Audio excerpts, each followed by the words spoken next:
वाहिगुरु जी का खालसा वाहिगुरु जी की फतेह। सत श्री अकाल, नमो बुद्धाय, जय निवास साथियों, अस्सलाम वालेकुम साथियों। वॉइस ऑफ मानवता न्यूज चैनल पर आप सभी का स्वागत है। मैं मेघराज सिंह अमेरिका से। साथियों, आप सभी जानते हैं हम उठाते हैं गरीबों की आवाज, मजलूमों की आवाज। जिनकी कोई आवाज नहीं उठाता उसकी वॉइस ऑफ मानवता उठाता है। तो आज की मुलाकात जिंदे लोगों के साथ, जिंदे उन्हीं को मानते हैं जो सच बोलना जानते हैं, वरना चुप रहना और झूठ बोलना तो मुर्दे भी जानते हैं। ऐसा कह सकते हैं कि चुप रहकर जिंदगी गुजारना मुर्दे भी जानते हैं। तो साथियों, अब आप सभी ने देखा होगा कि जो मोहन भागवत जो है उसने बयान दिया था कि जात पात जो है पंडितों ने बनाई है, धर्म ग्रंथों में नहीं है। तो उस पर हम खास विचार चर्चा करना चाहते हैं। हमारे साथ में जुड़े हैं माननीय एडवोकेट संतोष साहू जी, जो राष्ट्रीय पिछड़ा वर्ग के जागृति मंच के संयोजक हैं। तो इनका स्वागत करते हैं, उसके बाद हम सवाल जवाब करेंगे। तो मोहन भागवत ने ऐसा बयान क्यों दिया है, उसके पीछे क्या कारण, बहुत सारे कारण होंगे इसके। हम पहले इनका स्वागत करते हैं, उसके बाद में सवाल जवाब करें। जी, राष्ट्रीय संतोष साहू जी, आपका वॉइस ऑफ मानवता न्यूज चैनल पर बहुत बहुत स्वागत है। सत श्री अकाल भाई साहब। सत श्री अकाल, धन्यवाद।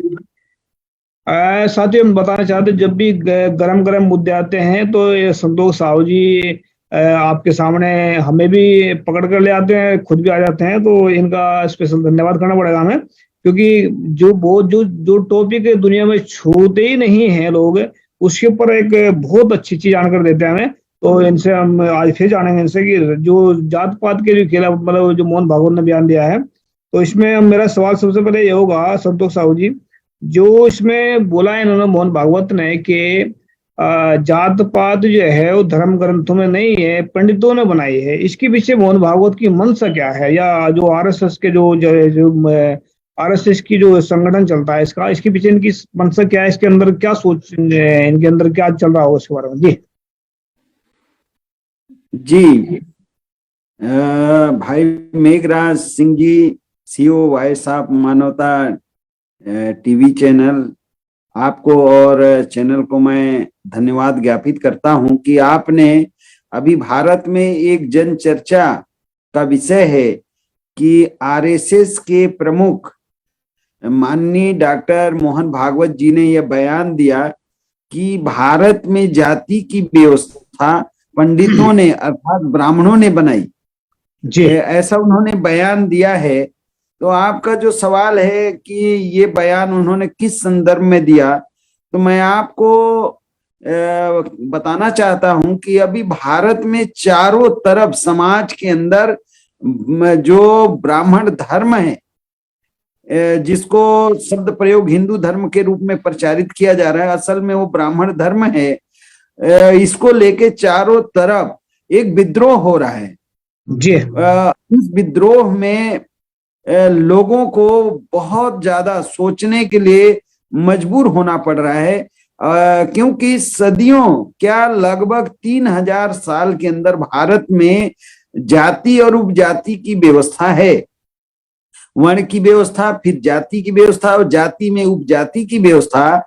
जो भारत के वर्तमान अनुसूचित जाति, इसकी सूची में 1703 जातियां हैं और सभी जातियों का कम से कम 12 उपजातियां हैं।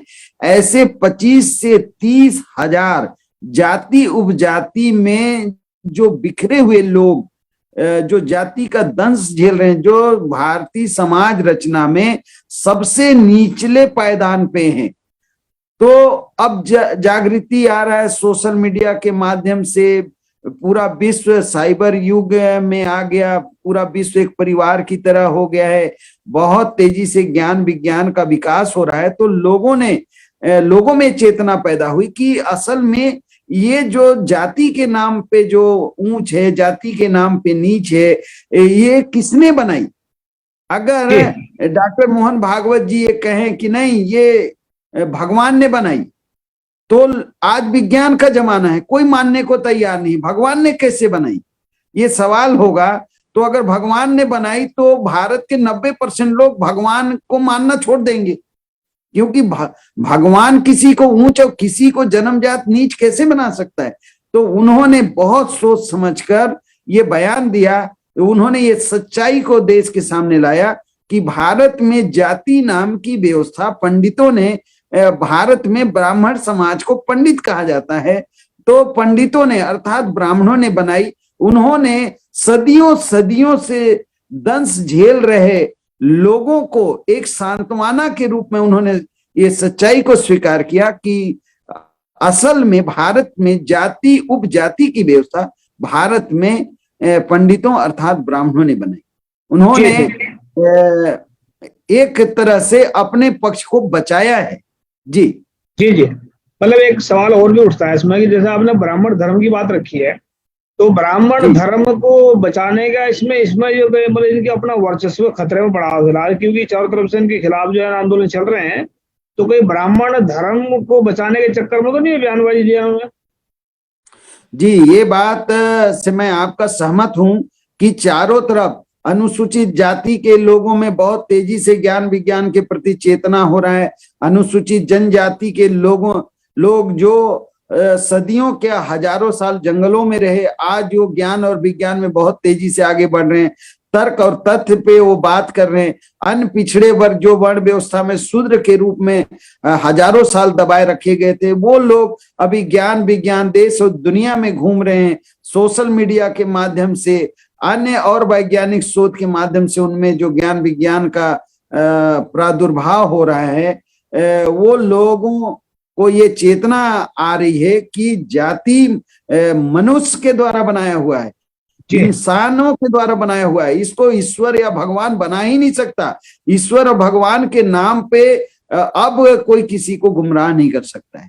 तो उन्होंने बहुत सोचकर ये बयान दिया है कि अगर वो ये कहें कि नहीं भगवान ने बनाई, तो अब शेड्यूल कास्ट, अनुसूचित जाति, अनुसूचित जनजाति, अन्य पिछड़ा वर्ग भारत की कुल जनसंख्या का लगभग 90% है। तो 90% लोग ईश्वर भगवान या जो भी ऐसी बातें हैं उसके विरोध में चले जाएंगे, क्योंकि नीच बने रहना कौन पसंद करेगा। तो भगवान को मानना छोड़ देंगे, भगवान की शरण में जाना छोड़ देंगे कि जो भगवान हमको नीच, पीढ़ी दर पीढ़ी कभी हमको इज्जत नहीं मिला जाति के नाम पे, और अगर ये भगवान बनाए तो भगवान को ही हम प्रणाम करके दूर हो जाएंगे। तो बहुत सोच समझ कर ये बयान उन्होंने दिया। जी नहीं, मुझे देखो, अभी जो ब्राह्मण धर्म की बात रखी आपने, ब्राह्मण धर्म तो ना तो किसी ग्रंथ में लिखा हुआ है, ना ही किसी के रजिस्टर्ड हुआ है, तो आपने ब्राह्मण धर्म की बात कैसे कह दी? क्या प्रूफ है इसका आपके पास में? ब्राह्मण धर्म भी है कोई? अपने तो कोई ना, तो इसमें जितने गूगल में जाकर खेल के देख लो, गूगल में कोई ब्राह्मण धर्म नहीं है, किसी ग्रंथ में नाम नहीं है, तो इसको आप किस मुद्दे, किस सबूत के साथ में कह रहे हैं ब्राह्मण धर्म को बचाने के लिए कर रहे हैं? जी, ये आपका एक बहुत अहम सवाल है, क्योंकि भारत में जब यूरेशियाई आर्य बाहर से भारत में आए, उस समय भारत में मूलतः समण धम था और उसके प्रचारक समण होते थे, इसलिए उसका नाम समण था। बाद में जब यूरेशियाई आर्य भारत में आए और ब्राह्मण धर्म का जब यहाँ प्रचार शुरू हुआ, तो शुरू से इस धर्म के प्रचारक ही एक जाति ब्राह्मण या एक वर्णी ब्राह्मण ही रहे, इसलिए इस धर्म का नाम मूलतः ब्राह्मण धर्म है। जो बाद में वेदों की रचना हुई, तो वेदों के रचना के बाद इस धर्म का नाम वैदिक पड़ा। फिर जब शंकराचार्य जी आए, तब 12वीं शताब्दी के बाद इस धर्म को लोग सनातन कहने लगे। सनातन का दूसरा शब्दों का अभिप्राय है कि लाखों साल, जबकि आपको पता है 4 वेद, 8 उपनिषद, 21 स्मृति, 18 पुराण, रामायण, महाभारत, गीता, ये जितने भी धर्म ग्रंथ हैं ये सब मानव निर्मित हैं और इसके सबके सबूत और एविडेंस हैं कि ये कब लिखा गया, किनके द्वारा लिखा गया, कहाँ लिखा गया, पूरा इसके सबूत हैं। तो ये कहना कि अपौरुषेय है, बहुत सारी जो बातें आती हैं, तो भारत में ईसा मसीह के जन्म के 1700 साल से लेकर 2500 साल के अंदर भारत में जो यूरेशियाई आर्य आए, उनके साथ धर्म आया और इस धर्म के प्रचारक एक जाति ब्राह्मण ही रहे और आज भी हैं। ब्राह्मण धर्म का, सनातन धर्म का, वैदिक धर्म, ये एक ही धर्म के समानार्थी शब्द हैं जिनको आज हिंदू धर्म के नाम पे प्रचारित किया जा रहा है।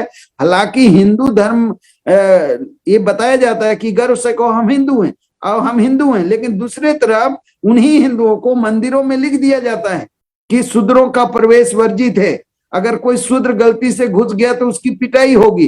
कोई भी शूद्र कितना भी ज्ञानी हो जाए, चारों वेद का ज्ञाता हो जाए, स्मृति का ज्ञाता हो जाए, पुराणों का, महाभारत, गीता का, रामायण का, तो हमारे लोग कितने उनको कंठस्थ वो दोहा, चौपाई, सोठा सब याद था, पर वो पुरोहित नहीं बन सकते। मंदिरों में बैठकर वो पूजा पाठ नहीं कर सकते। अगर वो कर रहे हैं तो मान्यता नहीं मिलेगी। इसके एक नहीं अनेक उदाहरण अभी भारत में, भारत के लोगों के सामने है। जी नहीं, दरअसल उसका कारण कुछ और भी है ना। बहुत सारे लोग सोचते नहीं है, माइंड को नहीं इस्तेमाल करते अपने दिमाग को इस्तेमाल। जब तक किसी की लिखी बात के ऊपर हूबहू पढ़ेंगे तो उसका वो मतलब नहीं होता, उसको नकल वाणी होगी। उसके अर्थ भाव को समझना, कारण क्या है, कारण को समझना बहुत जरूरी होता है। इसमें जो भारत के जो मूल निवासियों को, या जिनको शूद्र कहते हैं, जिनको अछूत कहते हैं, इनको मंदिरों में जाना मना क्यों करते हैं, इनको पुरोहित क्यों नहीं बनाते? क्योंकि ये प्रॉपर्टी जो है, भारत में जितने मंदिर हैं इसमें 95% जो पुरातन मंदिर हैं वो सारे बुद्ध मठ थे।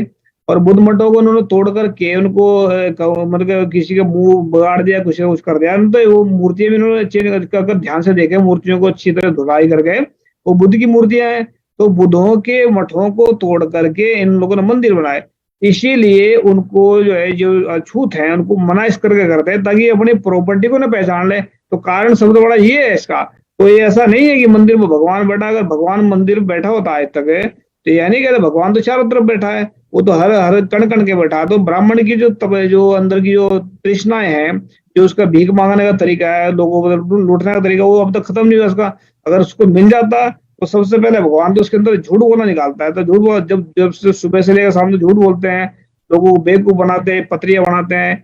तो ये सब का सब जो है कारण, मेन कारण ये है कि लोगों से लूट कर खाना, और चाहे मंदिर में बैठ कर खाना या बाहर बैठ कर खाना। तो इनका काम नहीं। सिर्फ एक और बात बताता हूँ कि ब्राह्मण जो है ना, ये ब्राह्मण भी नहीं है। इन्होंने अपने आप को ब्राह्मण साबित किया, बाकी को किसी को क्षत्रिय साबित किया और किसी को शूद्र साबित किया। तो शूद्र वूद्र कुछ नहीं होता है, सब मूल निवासी थे, इस करके उनको मतलब किया जाता। तो जात पात का जो बात रखी हमने, कि जात पात का ये जो जात पात भारत में जो बहुत ज्यादा गंभीर रूप धारण कर लिया इसने। जात पात का जो पोषक कौन है, इस मतलब इसके बारे में क्या ख्याल आपका? पोषक कौन है इसका जात पात का? जी, भारत में जाति का जो पोषक है वो ब्राह्मण धर्म ग्रंथ है। सभी ग्रंथों में वर्ण और जाति का विवरण है, और इन धर्म ग्रंथों के कारण ही भारत में वर्ण की व्यवस्था टिकी है, जाति की व्यवस्था टिकी है।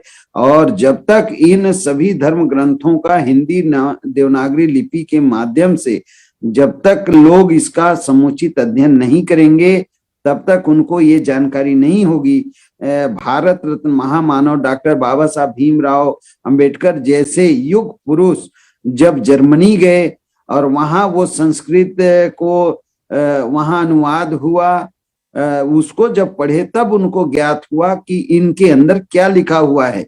अभी भारत में पूछा जाए, आप सर्वे अगर कराएं कि भारत में वेद को कितने लोगों ने देखा है, तो 70% से ऊपर लोगों ने वेद को देखा भी नहीं है। कहा जाए कितने लोगों ने छू के उसको देखा, तो आपको पता चलेगा।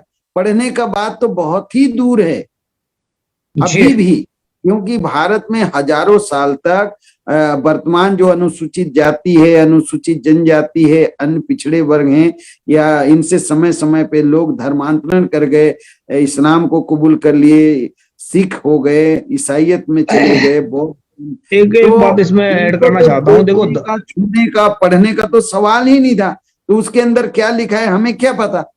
हाँ, नहीं, मैं एक बात ऐड करता हूँ इसमें। अंततः ये कहना चाहता हूँ, जैसा कि आपका सवाल है कि क्या भारत में जाति का पोषक कौन है, तो भारत में जाति का पोषक, वर्ण का पोषक ब्राह्मण धर्मशास्त्र हैं। इसके वजह से विश्व का सबसे घृणित व्यवस्था जो जाति की व्यवस्था है वो भारत में अभी भी विद्यमान है, इतना विज्ञान के विकास करने के बावजूद। जी, तो इसमें एक और बात भी तो ऐड होती है ना, जिससे बहुत सारे बोलते हैं कि हमने कई बार इसमें आर्टिकल भी लिखा था पिछली बार, कि धार्मिक जब भी कोई बोलता है, जैसे वो बहुत बड़े बड़े विद्वान बोलते हैं कि ये कन्वर्टेड, जैसे सिख बने हैं, कन्वर्टेड सिख हैं, कन्वर्टेड मुसलमान है, कन्वर्टेड ये, कन्वर्टेड वो, ऐसी बात बोलते हैं। तो हमने इसको ऐसे ऐसे देखते हैं कि कन्वर्टेड जो होता है उसको कहते हैं जो एक धर्म को छोड़ करके दूसरे धर्म में चलेगा, इसका मतलब ये होता है। तो इसका जब जब हिंदू नाम का धर्म है ही नहीं है, जब वर्ण व्यवस्था है तो वर्ण व्यवस्था तो कोई धर्म धार्मिक नहीं, गुलामी की व्यवस्था है।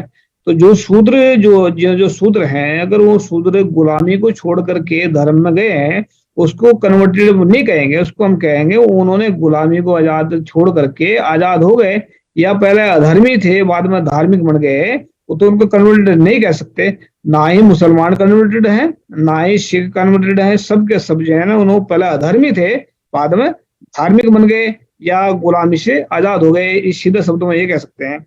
तो जैसे हम देखते हैं कि इसमें जो है भारत में जो जाति व्यवस्था जो बताई अपने कि इसमें इसकी जो नकल, मतलब बहुत सारे कहते हैं नकल भी होती है, कहीं से असल की नकल हो, जैसे सोने का भी बहुत सारा आजकल आर्टिफिशियल चलते हैं। तो ये नकल, जैसा हमने कई बार बोला था भाई नकल कहाँ से निकले, तो ये जात पात की कोई नकल उतार के इन्होंने लेकर आए कैसी, या मतलब उसको कैसे पैदा किया जात पात को जी, इसके पीछे नकल कहाँ से नकल मारी उन्होंने जी। जी भाई मेघराज सिंह जी, भारत में जाति की व्यवस्था किस व्यवस्था का नकल है, ऐसा आपका जी जी जी सवाल है। जी।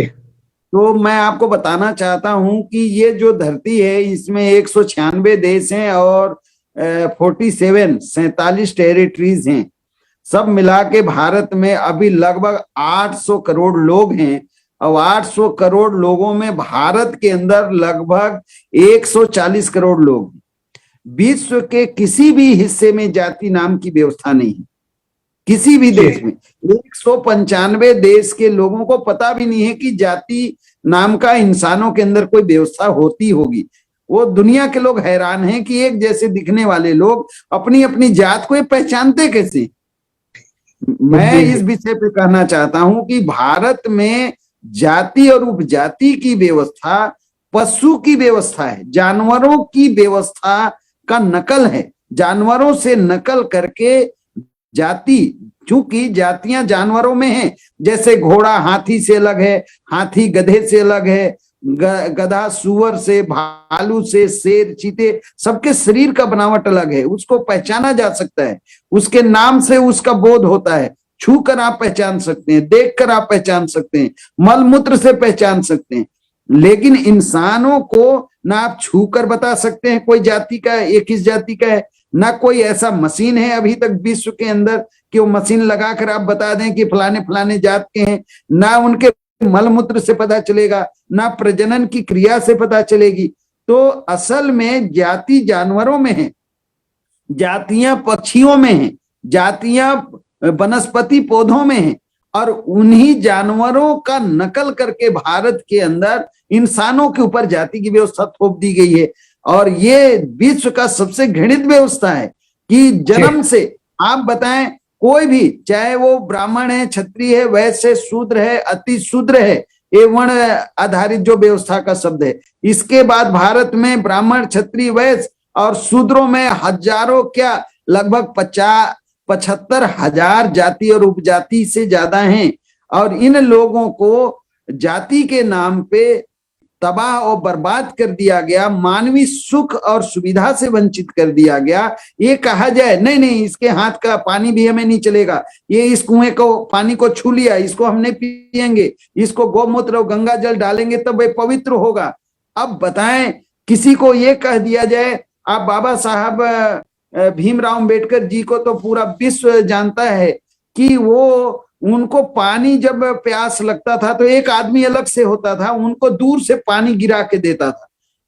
आज आपको या हमको ऐसा पानी दिया जाए, कैसे मन में टीस होगा। अभी भी भारत में जाति है कि कोई विद्यार्थी कहीं पे गया है, पहले पूछा जाता है किस जाति से हो, मतलब जाति अभी भी भारत के लोगों का पीछा नहीं छोड़ रहा है। तो इसके ऊपर व्यापक चर्चा करने की जरूरत है कि असल में भारत के इंसानों के अंदर जाति कैसे पनपी, किन लोगों ने इसको पाला पोसा बड़ा किया और इसके सबसे बड़े नुकसान किनको हुआ है और सबसे ज्यादा फायदा किसको हुआ है। जो लाभार्थी है वही इसका निर्माता है।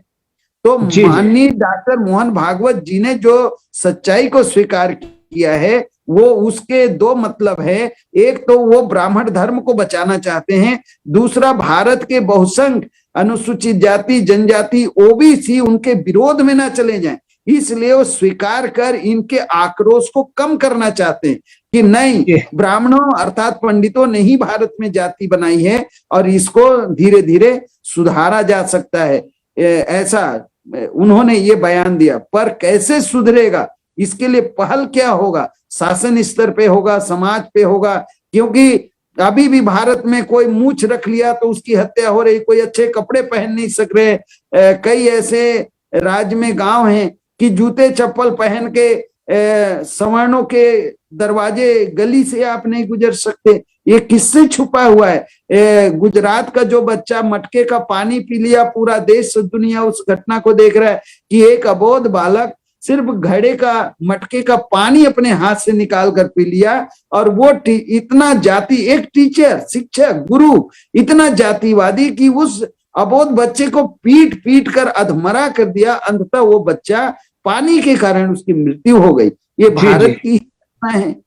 तो ये जो जाति का व्यवस्था है ये मूलतः जानवरों से ली गई व्यवस्था है। जातियां जानवरों में हैं, इंसान ही एक जाति है। हाँ, इंसानों में नस्ल है, जैसे हम मंगोलाइड नस्ल के लोग हैं, एक निक्रोलाइड नस्ल के लोग हैं, एक ऑस्ट्रोलाइड नस्ल के लोग हैं। पृथ्वी के अंदर 3 नस्ल हैं, पर जाति तो मनुष्य का सिर्फ मनुष्य है। अब मनुष्य के 2 भाग हैं, एक पुरुष है एक स्त्री है। जी जी जी जी इसमें क्या मैं इतना कहना चाहता हूँ, देखो उसमें जब इंसान जैसा होता है ना, मतलब उसमें वैसे तकरीबन उसको इजाद करता है। जैसे मिस्त्री है तो मिस्त्री ईंट बनाता है या जैसे भी कुछ करता है, मिस्त्री के पास अगर काम सीखने जाएगा तो मिस्त्री बन जाएगा। अगर कोई किसी के पास कैसा काम सीखना, तो जात पात को मैं इतना कहना चाहता हूँ कि जैसे इंसान की बुद्धि का जो विकास होता है, गुरु नानक साहब के जो 5वें स्वरूप वो कहते हैं करतूत पशु की मानस जात, कि करतूत तो उसकी पशुओं वाली है लेकिन उसकी जो इंसान की शक्ल है।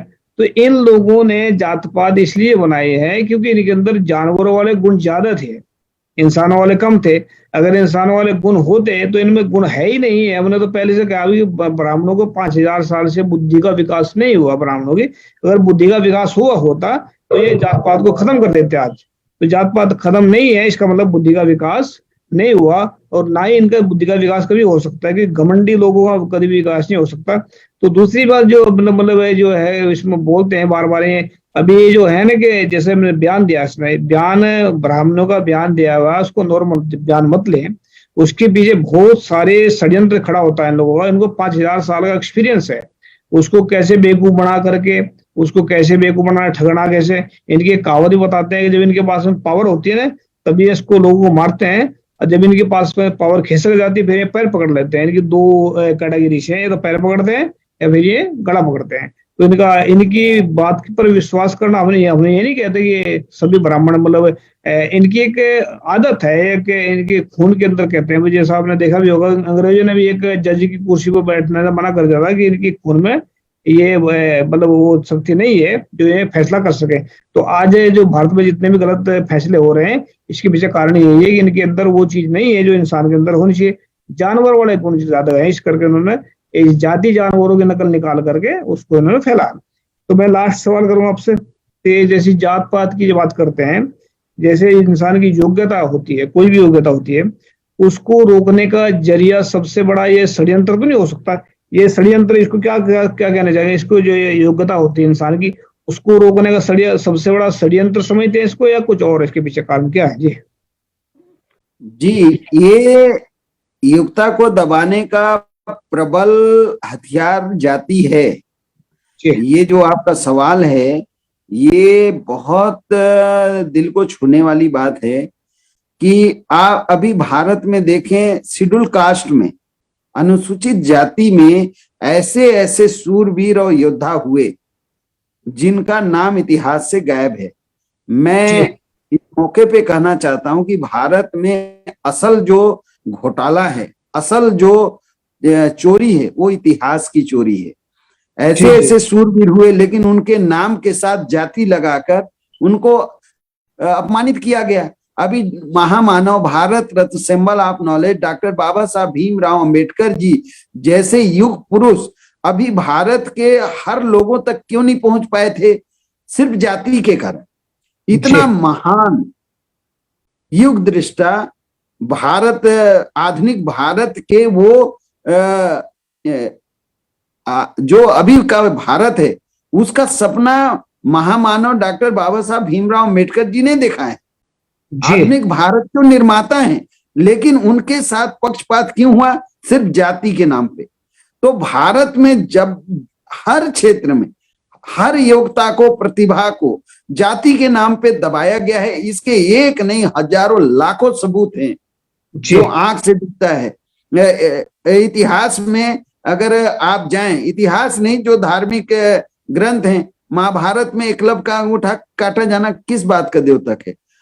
ऋषि शंभुक का हत्या किया जाना किस बात का द्योतक है? स्त्रियों को शूद्र घोषित करके अपमानित करना, उसके पीछे का जो बहुत गहरा कारण है, वो किस बात का है? तो भारत में जाति सूचक योग्यता को जाति के नाम पे दबाना एक बहुत बड़ा ये जो हथियार बना हुआ है। योग्यता जाति के आगे नगण्य हो जाता है। जी जी जी तो इसलिए भारत में खुलकर जाति की व्यवस्था के ऊपर चर्चा होनी चाहिए। जाति हमने नहीं बनाई, हमारे बाप दादों ने नहीं बनाई। भारत के schedule caste, schedule tribe, backward, जिनको ये शूद्र से शूद्र बनाए, फिर शूद्रों अतिरिक्त शूद्रों की अनेक जातियां उपजातियां बनाई। किसी के मकान पे कोई सबूत नहीं है बाप दादों के द्वारा कि ये लिख के हम जा रहे हैं ताम पत्र में या ऐसे जो भी धातुएं हैं कि देखो हम इस जात में हैं, इस जात में ही रहेंगे, इसके आगे और पीछे मत जाना। ऐसा किसी के घर में कोई सबूत आज तक भारत में नहीं है। और जातियां एक क्षेत्र में 100-200 किलोमीटर में कोई जाति बहुत बड़ी संख्या में, लेकिन 500 किलोमीटर भारत में आप दूर चले जाएं तो उस जाति का नाम ही पता नहीं है कि वो जाति यहाँ है कि नहीं।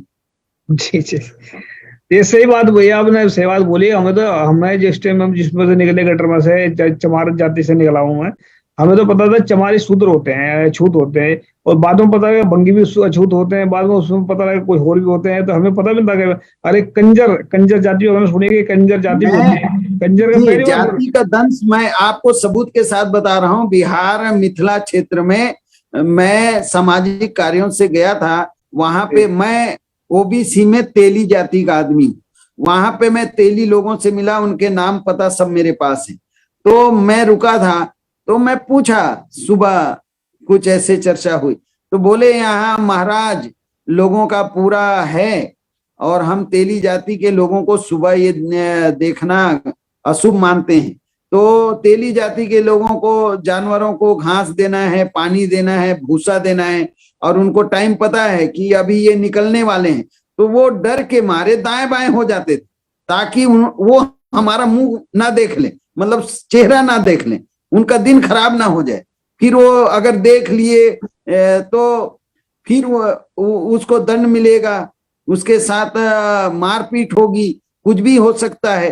तो एक हुआ, यहाँ झारखंड में भवनाथपुर है, उधर हम गए थे, एक पाल जी के यहाँ हम रुके थे सामाजिक कार्यों से, झारखंड स्टेट में, भारत में। अब वहां जिनके यहाँ हम रुके थे, उनके पिताजी एक दिन सुबह सुबह पूछे कि बाबू आप कौन से बिरादर के हो, अर्थात कौन से जाति से आप हैं? तो हमने बताया कि मैं तेली जाति से हूँ। तो बोलता है, अरे राम राम राम, आप तेली हैं, ये गांव में अगर पता चल जाएगा तो हम लोगों को तो गांव से निकाल देंगे, जात से बाहर कर देंगे, हमको अपने जाति समाज को भोजन कराना पड़ेगा। तो मैं बोला ऐसा क्यों? बोले ऐसा परंपरा है और आप हमारे घर के अंदर बाहर आए, आप मुझसे बताए, लेकिन आप किसी को मत बताइए। तो जाति का जो दंश है, बताइए कैसे। अभी हम उत्तर प्रदेश में थे, वहां बैठने के लिए बोले, उससे पहले बिरादर पूछते हैं, जाति पूछते हैं कि आप कौन से बिरादर के हो बाबू, कौन से जाति से। तो जाति के नाम पे फिर कुर्सी या चारपाई आपको मिलेगा, नहीं तो जमीन मिलेगा। फिर बर्तन भी चाय पानी का जाति के नाम पे उनके घरों में रखे हुए हैं। जी ये तो जी प्रैक्टिकली बात हम बता रहे हैं। जो लोग ये जी बोलते जी हैं भारत में जातिवाद नहीं है, जाति समाप्त हो गया, वो या तो खुद अनजान है या समाज को जानबूझकर गुमराह करना चाहते हैं। जी अभी जी भी जी भारत गांव का देश है। गांव में क्या परिस्थितियां हैं कि अभी एक जगह मैं कार्यक्रम में गया था, वहां ये पता चला कि एक आदिवासी महिला, ट्राइब की ही महिला है, वो सब्जी लेकर गए बस्तियों में बेचने के लिए। तो वो शेड्यूल कास्ट की महिलाओं को बोलते हैं मेरे टोकरी को मत छूना, दूर से लो, क्योंकि तुम लोग नीच जाति से हो। और भी बहुत असंवैधानिक शब्दों का प्रयोग किए। तो बोले कि हम कैसे नीच हैं, तो अगर आप बोलें, आप बुजुर्ग हैं, आप बोलें तो हम आपके खेत से सब्जी तोड़ लेंगे और जो पैसा है हम दे देंगे। बोले नहीं नहीं, आप खेतों में नहीं जाना, तुम्हारे जाति के लोग खेतों में गए थे, आलू में वो चले, वो आलू का खुदाई नहीं हुआ, मेरे खेत में आप लोग मत जाना। ये अभी हाल फिलहाल की बात मैं बता रहा हूं। जी जी जी जी तो सच्चाई से मुख मोड़ना, ये आज साइबर युग है। विज्ञान कितना विकास किया, डीएनए के आधार पे प्रमाणित हो गया कि कौन किस वंश के लोग हैं। लोगों का जी हृदय नया जा रहा है, आंख का प्रत्यारोपण हो जा रहा है, क्या नहीं हो रहा है। और दूसरी तरफ भारत में ये जो मानसिकता चारों तरफ फैला हुआ है जाति के नाम पे, तो ये बिल्कुल मैं इस मौके पे कहना चाहता हूं कि योग्यता को, क्षमता को, दक्षता को दबाने का सबसे बड़ा हथियार भारत में जाति है। और जब जी तक ये जाति के ऊपर खुलकर चर्चा नहीं होगा, ऐसे तमाम धर्म साहित्य जो जाति के पोषक हैं, वर्ण के पोषक हैं, जाति और वर्ण के नाम पे जो लोगों को नीच, हीन, दुर्बल, सत्ता, संपत्ति, हथियार हर तरह से शुरू से जो दूर रखे हुए हैं, आज भी उनका ये प्रयास है। लेकिन संवैधानिक दायरे में रह के कानून का पालन करते हुए हम भारत के सभी लोगों को ये जाति की व्यवस्था को मानना क्या है, ये मनोरोग है, ये दिमाग के अंदर, ये धरती पे या अगल बगल कहीं दिखाई नहीं पड़ेगा। ये मनोरोग है, हमारा मन में है कि ये इस जात का है, ये इस जात का। ये तो हमें सिखाया जाता है, हमारे परिवार में सिखाया जाता है, जात में सिखाया जाता है। हम जात से अगर बाहर चले जाएं तो जात के लोग ही आएंगे, नहीं नहीं इसने ये गलत किया, ये अंतर जाति विवाह कर लिया, ये दूसरे के घर में खाना खा लिया, ये उसके यहाँ जाके चाय पी लिया, उसके समाज से ये खाना खा के आ गया, इसको जात से बाहर कर दो, इसके घर का पानी नहीं पिएंगे। ये तो आम बात है। जी जी तो इसमें देखो, इसमें जो आप बोल रहे हैं सो इसमें हमारा टाइम समाप्ति की तरफ चलेगा। और इसमें मैं इतना कहना चाहता हूँ कि आपने बोला था कि जात पात को पाला पोसा, किसी ने पाला पोसा, जब कोई चीज पाली पोसी जाती है उसके फिर कहीं जब बच्चा होता है, फिर जवान होता है, फिर मौत आ जाती है। तो जात पात की मौत करने के लिए, सर्वनाश करने के लिए, इसकी बुढ़ापा आ गया उसको जात पात को, अब इसका सर्वनाश करने के लिए हमने एक बुक लिखी है जिसका नाम है कि हमारे उस बुक का ही नाम है, हमने रखा है कि हम करेंगे जात पात और नस्लवाद का सर्वनाश। तो ये बुक हमारी लॉन्च हो रही है दिल्ली में 10 मार्च को। और ये जब भी जो भी इसको पढ़ेगा, ये मानसिक रोग से उसको छुटकारा मिलेगा और जात पात से हमेशा के लिए बच जाएगा। उम्मीद के साथ में कहते हैं कि मोहन भागवत जैसे जो बैठे अनपढ़ आदमी है, मतलब एक ज्ञान गुण तो है नहीं, ना तो उनको धर्म का ज्ञान है ना धार्मिक लोग हैं, इनकी बातों को उलझने की जरूरत नहीं है। तो अपने सावधानी से रखें, अपने आप को संभाल कर रखें। और जो है अगर लगता है कि मतलब ऐसा कोई विचार चर्चा करने में कोई दिक्कत आ रही है हमारे तरफ से, मतलब हम ऐसा बोल रहे हैं बैठ करके, तो कोई भी ब्राह्मण आकर के विचार चर्चा हमारे साथ में कर सकते हैं, किसी मसले में भी आकर कर सकते हैं, कहीं भी कर सकते हैं। तो इतना कहना चाहते हैं कि जात पात एक मानसिक रोग है, इसको खत्म करने के लिए हमने बुक लिख दी है, तो बहुत जल्दी मार्केट में आने वाली है। तो संतोष साहू जी, आपने इस खास विषय पर बात रखी हमारे साथ में, तो उम्मीद करते हैं कि ऐसे आप बेधड़क बेखौफ होकर आवाज उठाते रहेंगे और ऐसी हमें सेवा करने का मौका देते रहेंगे। आज के लिए आपका स्पेशल धन्यवाद, शुक्रिया, धन्यवाद आपका। साथ ही जुड़े वाइस के साथ में, ये आपका अपना चैनल रखते हैं। थैंक यू सब, सत श्री अकाल, अस्सलाम वालेकुम, जय जोहार।